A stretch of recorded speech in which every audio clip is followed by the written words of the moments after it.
Yashnobod tumani So'riklet postidan 3 kilometr kirasizlar. Yangi O'zbekistonga chiqib ketishimiz bo'ladi. Okeylar, sizlarga to'liq videodan bitta ko'rsatib beraman.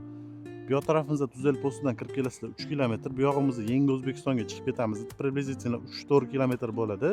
Yonginasida yangi aeroportimiz qurilyapti. Bu yoq tarafimizda kottejlarimizni sotuvga chiqyapti. 2 etажli kottej okeylar. Buni olsanglar umuman yutqizmaysizlar. Bemalol aeroport qurilgandan keyin uylarimizning narxi ancha ham oshadi okeylar. Sizlar olasizlar, bu investitsiya bo'ladi.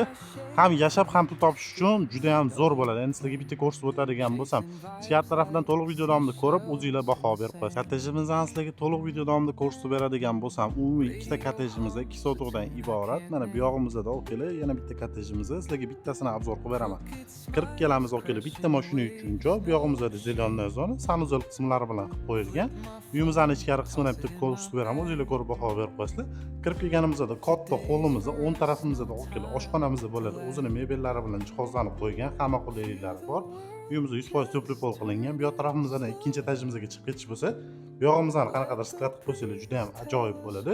Bu yog'imizda zalimiz joylashgan bo'ladi. O'zingizlar ko'rib baho berib qo'yinglar. Lustralari ilingan, remontlar juda ham ajoyib. Zalimizdan bu yog'imizdan okeylar tashqariga fot qilib qo'yilgan, bemalol havo aylanish uchun, kechqurunda dam olish uchun joylarni qilib qo'yilgan.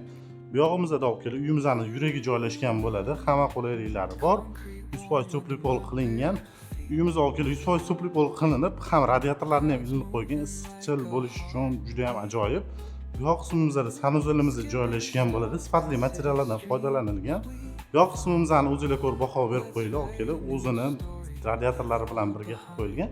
Spalnimizda bo'ladi. Endi sizlarga to'liq video davomida ikkinchi etajimizni ko'rsatib beraman. O'zingizlar ko'rib baho berib qo'yasizlar. Ikkinchi etajimizga chiqib kelamiz okeylar. Chap qo'limizdan tushuntirib beradigan bo'lsam, bu yoni xolasanglar hol, xolasanglar взрослый spalniy variant foydalansizlar.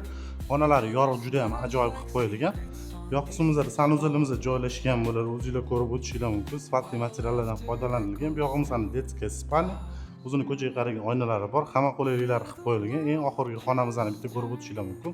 Bu yog'imizni qizlarimiz uchun qilib bersanglar juda ham ajoyib. O'zini ko'chaga qaragan oynalari bor. Eng oxirgi xonamizda holimizda bo'ladi. O'zingizlar ko'rib o'tishinglar mumkin. Katta qilib qo'yilgan.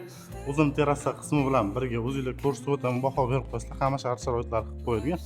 Terrasamizga chiqasizlar, okeylar, bemalol yozda juda ham ajoyib bo'ladi. Yonginasida yana bitta kottejimiz, mana masjidimizda joylashgan bo'ladi. 200-300 metr masofada joylashgan.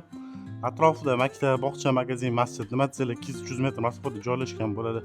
Shu ko'rib o'tgan kottejimizni sizlarga $155 ming berib yuboramiz. Pastda egalar nomerini qoldiraman. O'zingizlar bog'lanib batafsil ma'lumot olsanglar bo'ladi.